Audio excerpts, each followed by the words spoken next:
Bonjour, je suis Cécile, éditrice des éditions Cécile Edray. Je vous propose ici la lecture d'un article dont le thème est exploré à travers le langage des oiseaux. Cet article s'inscrit dans le travail initié avec Jean-Christophe Gisbert, auteur source du langage des oiseaux, traducteur de l'hermétisme du langage, qu'il étudie avec passion depuis 2010.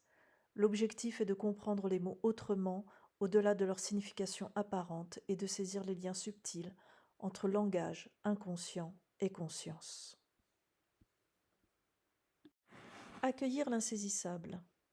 Cet article fait suite à celui dans lequel j'évoquais le fait d'être juste soi.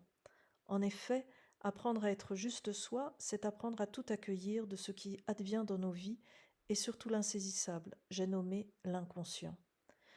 Remarquez que ces deux mots ont le même préfixe un, qui signifie l'inconscient incarné, en l'occurrence notre inconscient qui s'exprime dans notre réalité quotidienne à travers les mots que nous pensons et prononçons chaque jour. Accueillir l'insaisissable, c'est ne pas enfermer notre réel dans ce que je pourrais qualifier de catégories, c'est-à-dire dans des termes, des mots qui mettent fin à quelque chose, des définitions figées ou des certitudes. Nous avons en effet à comprendre qu'une part essentielle de notre existence demeure mystérieuse, invisible, indéfinissable, impalpable et même indescriptible, puisque nous sommes principalement gouvernés par notre inconscient. Accueillir l'insaisissable, c'est donc s'ouvrir à l'inconscient, à tout ce qui peut advenir de façon inexplicable au premier abord et qui trouvera sa raison d'être plus tard. La question n'est pas de tout laisser venir sans réfléchir ni d'arrêter de penser, mais d'élargir notre réflexion à tout ce qui nous échappe, à tout ce qui ne s'expose pas à des preuves immédiates.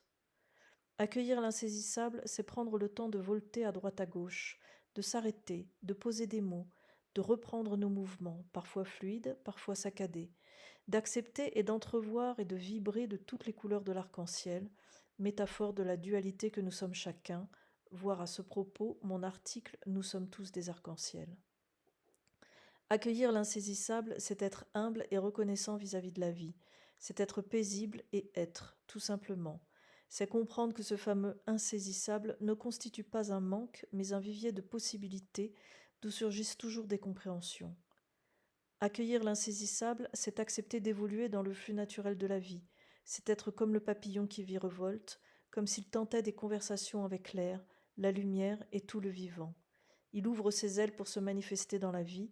Comme lui, nous pouvons ouvrir les ailes de notre en-jeu pour tenter chaque jour de nouvelles aventures. Et pour ouvrir encore, accueillir l'insaisissable, c'est apprendre à donner de plus en plus de place à l'amour, source et ferment de vie. Cet article m'a été inspiré par un participant lors d'un atelier d'écriture intuitive senior. Ce monsieur a écrit ceci. Tenter de capter le vol saccadé d'un papillon très coloré devient difficile quand on veut le figer dans les limites d'un miroir, car on se heurte à la vivacité du battement de ses ailes. Si cette exploration vous a intéressé, vous pouvez retrouver d'autres articles et découvrir nos publications sur le site des éditions Cécile Edray. Merci d'avoir pris ce temps d'écoute.